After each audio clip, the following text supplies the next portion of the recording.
Family Guy is brought to you by... Hello, ladies and gentlemen. Welcome to episode 1 of Germacraft. Yeah, the series where I play Minecraft. This is going to be a single-player Let's Play, and when I say Let's Play, I use that term pretty loosely. Because I am an idiot in this game. You're going to see lots of fails. You're going to see lots of triumphs. At least I'm hoping. So grab yourself a nice hot cup of coffee. That cup of cocoa. I got apple cider right here. Yeah, freshly brewed. Let me take a sip. That's good cider. Hello and welcome back to my Harsdcore series. So in the first episode I got pretty far. I got to the point of having full netherite armor and a netherite pickaxe and a netherite sword. I also had a very nice bow with really good enchantments. And I honestly think for my first start I did pretty good. So let's get right into the next episode. So first off, I decided and tried to go and make perfect tools for everything, as in also making my armor perfect with all the enchantments, and also making an axe and making a shovel. So I went on my way making all these tools. I started off by making a bunch of diamond tools and enchanting and putting them together and stuff like that, and I did that right away with my axe. Then I decided to go do some more villager breeding and do more villager trades just to get better book trades and stuff like that for enchantments and make a bigger village. In doing so, I thought I had a very small village until I found an entire pit full of just a bunch of villagers. This is really funny to me because I thought all the villagers just happened to die since I wasn't protecting them, but they all happened to be still alive. So I decided to link up these two areas and then make more areas for villager trading. Throughout this entire time, I was abusing stick trades and getting as many emeralds as I can. And also, on my way of getting a bunch of sticks, I happened to find a bunch of illagers. And with the illagers, you could get the bad omen effect, but then I started to do some raids, because there's one thing that you could get from raids that will really help you in a hardcore world. So I got that bad omen effect and then went directly into fighting this raid. I thought this was the perfect idea because all my villagers are, trapped underground and can't really get out, so these illagers can't go out and kill them. And also, I had a bunch of iron golems around from the villagers spawning them, so I had an easy way of killing a lot of these enemies. Then, while going on the final round, I finally found what I was looking for. These illagers that drop totems of undying. If you don't know what a totem of undying does, it literally makes it so you can't die. Now, yes, you could technically still die while having it, it's just that once you die, you don't die, you continue living on one heart with regeneration and absorption hearts. This thing is amazing for any hardcore world because if you die once, the world's over, but this gives you a second chance at life. So while going, I got a bunch of totems of undying, and then the best part of it all is that I also get a hero of the village. And with this, it made my trading 10 times easier than it was before. So since I had all this stuff, I was basically set to making my entire setup of tools and armor all perfect. So I decided to get onto my way of enchanting my entire armor set to have the best enchantments and get the rest of my tools up to almost the best. They definitely weren't perfect, but it definitely was close to being perfect, and I was basically fully ready to get into this Ender Dragon fight. But before we get that far, I decided to get some more quick levels by mining in the nether and found this cool bastion. But here's where things went wrong. In this bastion, I came in contact with the brute piglin, I think is what it's called, and he really messed up my day. It definitely wasn't hard to kill him, but with all the piglins swarming me at once and the brutes also swarming me at once, I had to get a little risky and use my golden apple that I had here. It was very scary because I got very close to death, but I ended up surviving and have not gone back to that bastion since. After the bastion incident, I went back on my way of getting all my armor set to perfect, putting thorns on all of them, putting depth strider on my boots, putting aqua affinity and respiration on my helmet, all the other small enchants that aren't super big but definitely help me in the long run of the game. Then once I got done with that, I made my perfect set of boots, my perfect helmet, my perfect armor set, and my nearly perfect tools, definitely missing some enchants with my netherite axe not having efficiency 5. So after doing all that leveling and grinding, I decided to do some piglin trades. You know, I didn't get insane luck, but after a bunch of trading and a bunch of stacks of gold, I finally got up to the point of getting enough ender pearls that I could finally start going on my way to the end. And then on my way to the end, it was a pretty simple trek there. It was a lot of just throwing ender pearls and waiting and trying to find where the stronghold was. Luckily, the stronghold was decently close to that village I found earlier, the one that I now have all my villagers with all their trades at. So while going, I definitely had some struggles once I finally found out where it was. I really looked around and couldn't find the portal. I had a bunch of struggle trying to find it, but eventually after finding a mine shaft and also digging around inside mine shaft, I eventually found it. But there's one little catch to this. I kind of accidentally lost all of the ender pearls that I just got from those piglin trades and from all those other things. This happened because a creeper came up behind me while my inventory was full, and I was trying to make some more eyes of ender, and I accidentally dropped them into the creeper explosion. I'm so glad that I had this netherite armor, because that explosion only did a few hearts of damage, which is a lot different than my iron armor, because that would have been me dying. But after I had that struggle of losing all my ender pearls, finally found that end portal and instantly found the end portal room. I blocked up that area and set up another portal so I could get back and forth really quickly. With doing so, I also realized I was right next to that bastion I found earlier, showing that this area is very close to my other nether portal to my village. So I went on my way getting more ender pearls.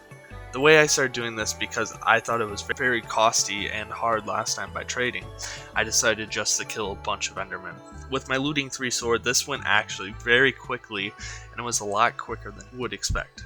So, after a bunch of getting ender pearls and getting some extras just in case, you know, I fall off or something like that, it definitely would come in handy, and also if I was falling down.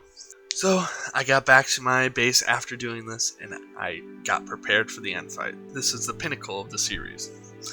I went and started putting all my gear together by taking my totems of undying, taking some fire resistant potions just for getting back and forth through the nether, because, you know, I'm scared if I fall in lava.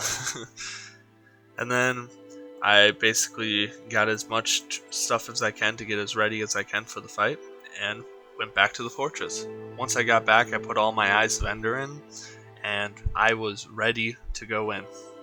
It's definitely a very scary going into the end, because, you know, this is where the run could end. This is where I could lose all my stuff, all my hours of playing, but I was ready to go.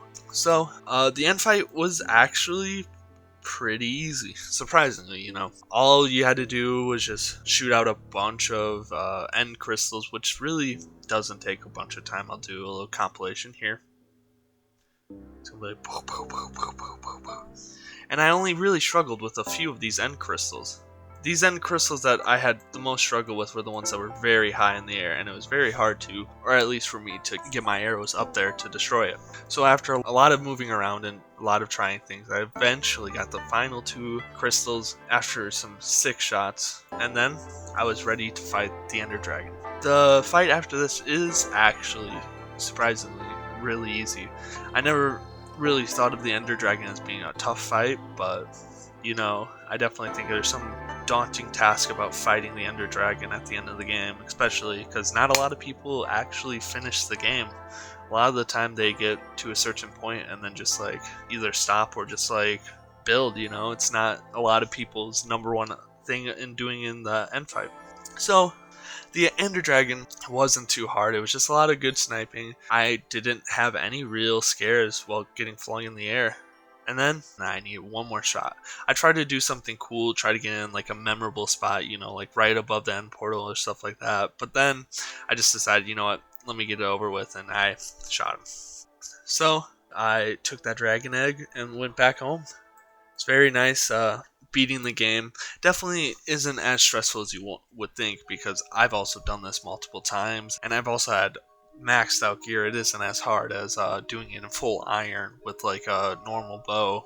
My bow does like a ton of damage, same with my sword, so it isn't as big of a struggle as you would think when you're this kitted out as I am. So then after that end fight, I went on my way to getting an elytra. Elytras are so good because having the ability of flight really helps. The only problem with this elytra is it kind of led me into some little problems in the future. You'll see, but I won't spoil it here. So when I got into the going further beyond in the end, I realized that there was a end city right next to the portal with an elytra spawn, which is really good. So I went on my way, went through the end city, got some good diamond armor actually, some like good backup diamond armor, and got a good amount of shulker shells.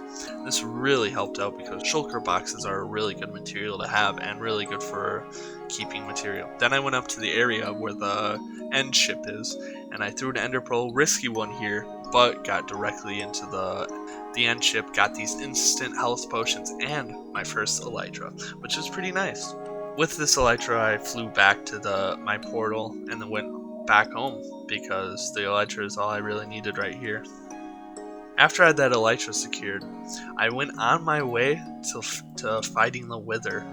Yes, I know it's kind of a crazy jump to go right after beating the Ender Dragon, but I definitely would need this beacon to make my base later in the future, at least for getting some resources that will really help. It definitely took a while to get those first Wither skulls, but then I had a huge luck outburst and had, I think it was 4 Wither skulls within like 6 Wither kills, which is insanely good luck. Like that luck is astronomically insanely good. I know I do also have looting 3, which definitely helps my odds, but compared to some time that it's taken before, that is insane luck that I've never got to that well before. I will say, luck was crazy. I'm not trying to make a Brady cheating scandal, you know. I just got super lucky here. But yeah, I took those Wither skulls and went to the hardest fight, the Wither. This fight was so hard, I decided to leave the entire fight in.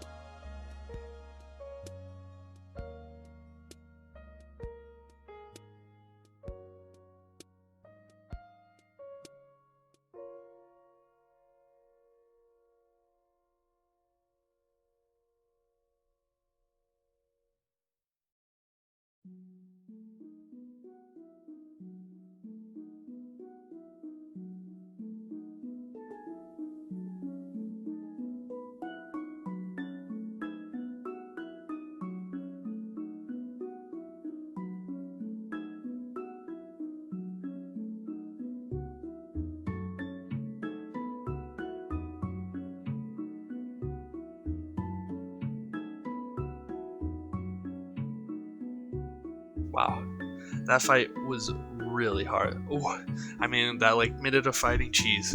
So then after getting that nether star, I decided to make a beacon, and then went on my way to finding where I would want to build a base. And while doing so, I also decided to put everything into some shulker boxes, you know, just a lot of my really good gear and a lot of stuff that like I don't need directly on me, but like it'd be nice, and I put it right into my ender chest, and it really just helps me out just in case I get in a little pinch. But you know, this resourcefulness that I did here kind of backfired on me, and you'll see in a bit. So after getting my ender chest set up and getting all that stuff, I decided to make an EXP farm. This is where the downfall, my last hardcore world, happened.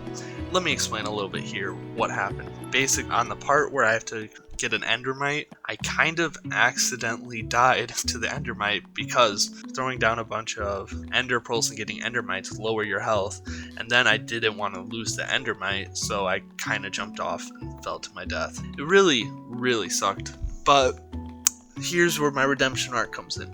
So I won't really show much of this building process of this EXP farm because I'll put the video in the description of the one that I used because I don't want to be stealing people's views. So it's there if you want to see it. But let's get right to the part that matters the most, getting the Endermite in. So I got one in right away. This was pretty crazy because definitely was a lot quicker than last time, and I also have really good health. But since my armor is full of thorns, he died right away, which definitely really sucked. But luckily, I didn't use my name tag that I had for him yet. So I went back, got some more ender pearls, and then tried again. Pretty quickly, I got another one, and luckily this time, I did not touch him at all. He hit me once, but that one hit didn't hurt him, luckily, and I put the name tag on him, got him in a minecart, pushed him right into the area he needed, and I was ready to get this XP farm going. This was a huge accomplishment compared to last time, because now I not only had an insanely good XP farm, but I also had infinite ender pearls. So after doing this, I decided to see how many levels I could get really quickly. I sat down for around 30 minutes and got all the way up to level 100. Yeah, level 100. That's crazy how efficient this farm is. I repaired all my tools, and yeah, level 100 is a really cool flex to have. After getting level 100, I did some more enchanting and made this Riptide Trident. I think the Riptide Trident is really cool because you can go so high, and when you have rain, you basically fly in the rain. Like, I know Elytra is gliding, but Riptide Trident is literally flying. This is really cool, and I thought it was really nice to have the Riptide Trident. So then after getting this Riptide Trident, I decided to kill the Wither again. This one literally took the same time, if not quicker. So then after doing that, I decided to look for some sand because I'm going to need a lot of glass.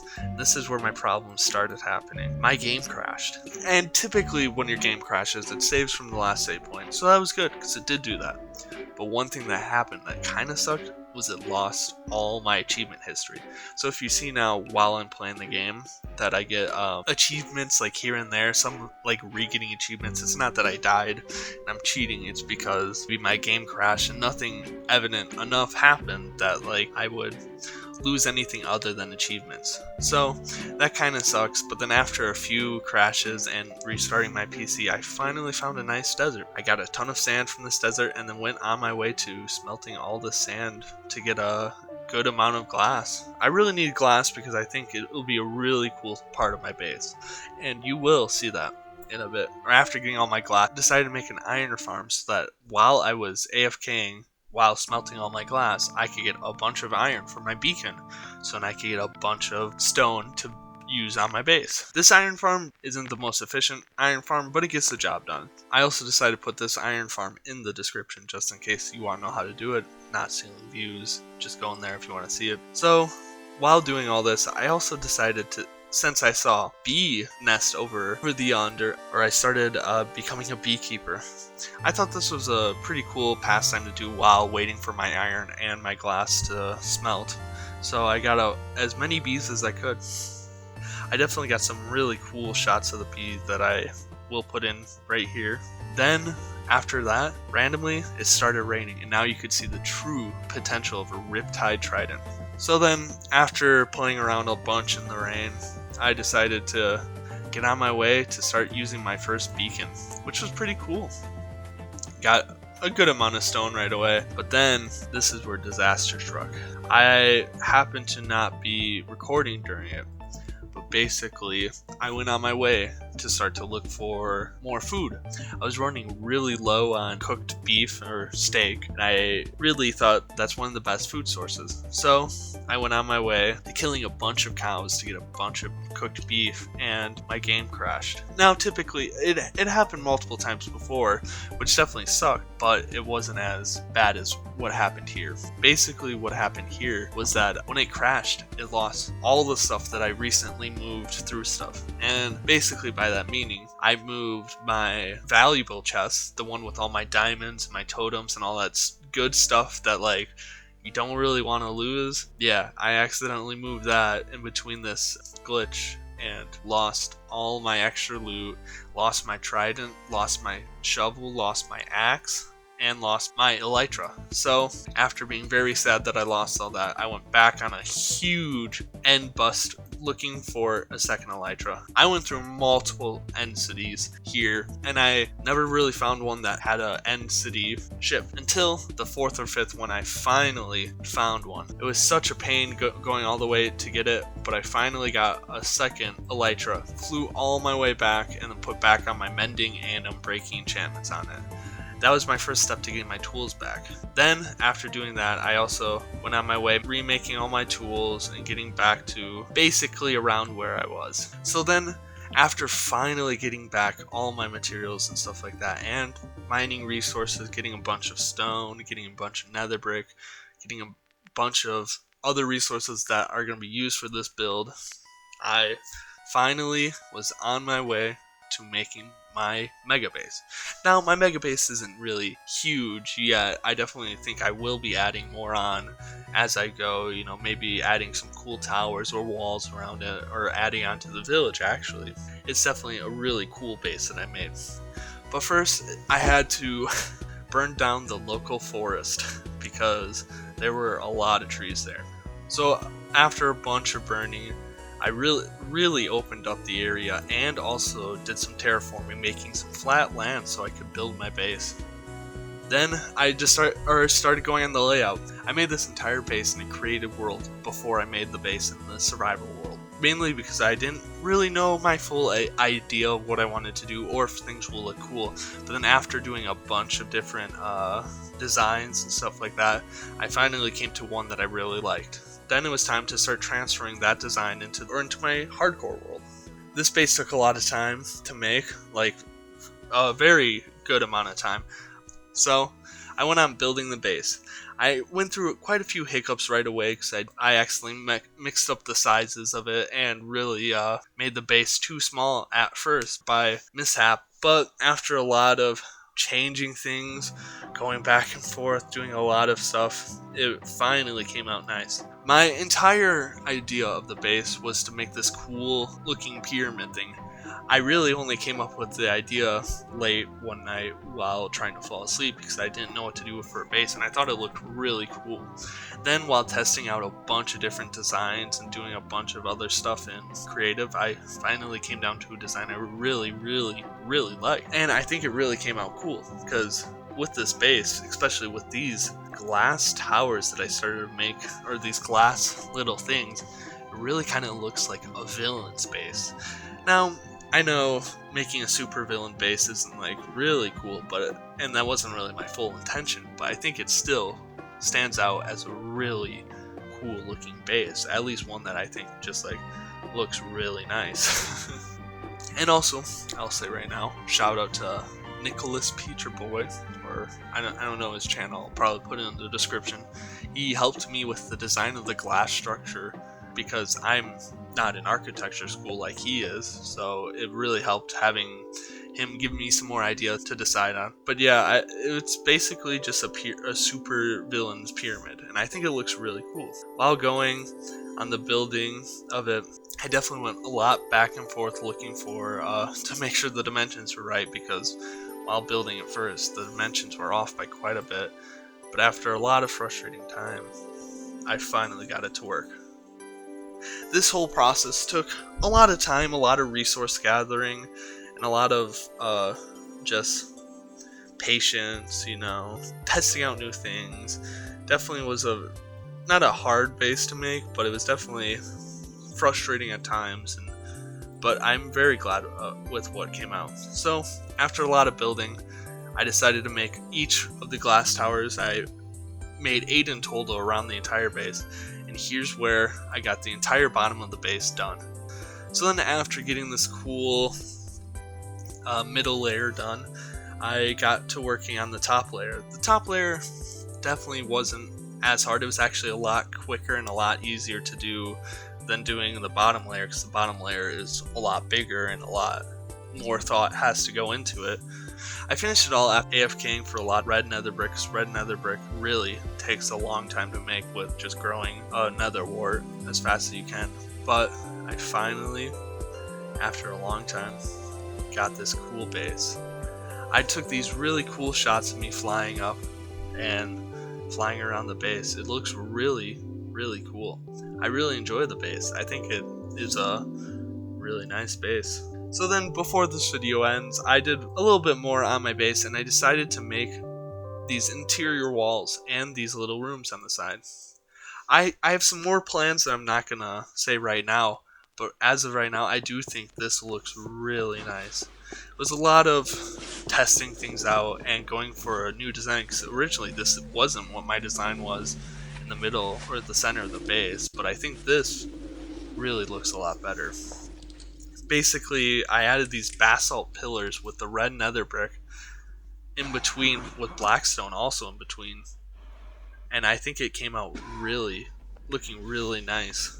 Then after a bunch of time of grinding that, I got a really nice looking base and decided to make some cool different textures with cobblestone and stone brick and andesite and polished andesite in these little rooms. I did it by using my scroll wheel and just placing down as much as I can as possible. But instead of leaving like a really weird texture, since they're all the same color, it leaves this cool like different block texture with that I think really looks nice with the room. It's nothing too flashy that like looks bad, but it definitely just adds. I did this on each of the rooms. I finally finished up there, and I think the final part of the base looks pretty nice. Like, I do a little run through here. The walls look really nice, and I'm definitely still going to add a lot more, like add some functioning to the rooms. I think I'm going to keep the hallway in the middle open because I can fly in and out with my elytra, but I might also make a little basement to it, and I also do have to think of something to do with the top room up there. But so far, with all this stuff being said and done, this is where I finished for now with the base. I've been taking a little break after this because I definitely think a lot of my creative flow with building the base is kind of diminishing. It's not gone, I definitely still have some, but it's definitely not as much there as it was first, so the next video might take a while to get out. But I still have some ideas of what I'm going to do next, and yeah, I think the base turned out really, really good, and it looks really cool. And I'm so glad that I got it done. Next episode, I'll work on making a nice storage, maybe doing some more farms, and doing a lot of the finishing touches on the base. So yeah, thanks for watching. Join in next time.